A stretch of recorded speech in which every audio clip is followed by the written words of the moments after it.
यह बहुत ही पुरानी सभ्यता है। इस सभ्यता की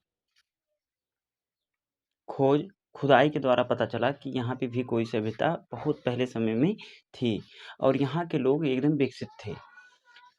पूरी नगरीय व्यवस्था थी, गलियाँ, मोहल्ले, मकान सभी एकदम व्यवस्थित तरीके से बनाए गए थे।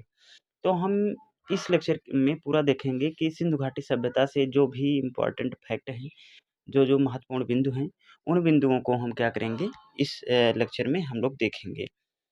सिंधु घाटी सभ्यता, हड़प्पा सभ्यता, इसकी खोज का श्रेय 1921 ईस्वी में जॉन मार्शल की अध्यक्षता में इसका नामकरण किया गया और दयाराम साहनी द्वारा इसको खोज निकाला गया।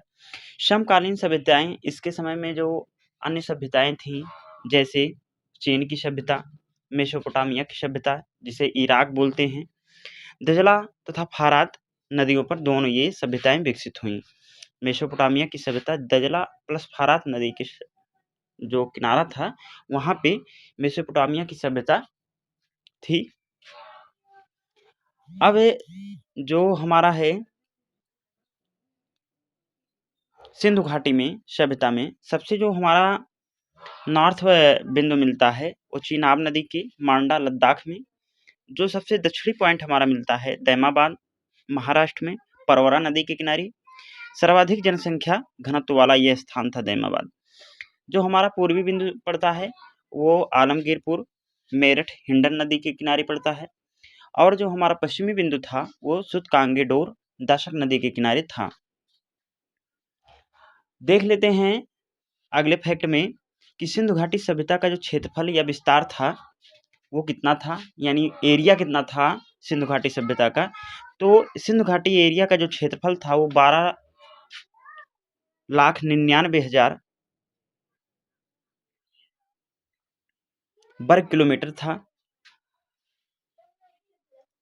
जो इन लोगों का नगर था वो 2 टीलों में बटा हुआ था।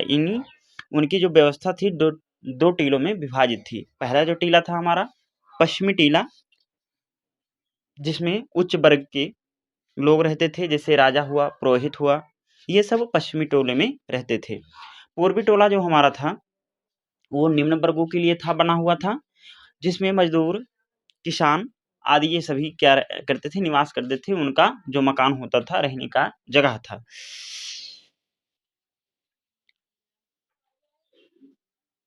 अब यहीं पे चलते हैं अगले पॉइंट में, देखते हैं धौलावीरा। धौलावीरा के बारे में बताया जाता है कि जो हमारी सिंधु घाटी सभ्यता थी वो 2 टीलों में विभाजित थी, लेकिन धौलावीरा जो था हमारा 3 टीलों में विभाजित था, यानी पश्चिमी टीला, मध्य टीला और पूर्वी टीला।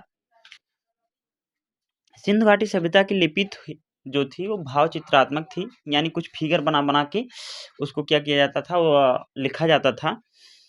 जो दाएं से बाएं चित्र बना के उनकी भाव चित्रात्मक लिपि थी। इसके द्वारा क्या करते थे, अपने भाव को ये लिखते थे और समझते थे और जानते थे। इनका जो समाज था मातृसत्तात्मक था, यानी उसमें महिला प्रधान होते थे। जो सिंधु घाटी सभ्यता थी, जो मकानों का डिजाइन किया गया था, उसमें जो ईंट प्रयोग किए गए थे वे 4:2:1, यानी लंबाई 4 यूनिट, चौड़ाई 2 यूनिट और हाइट जो थी उसका 1 यूनिट था। आई होप ये यहाँ तक का वीडियो आपका क्लियर हुआ होगा। मिलते हैं अगले वीडियो में, तब तक के लिए जय हिंद।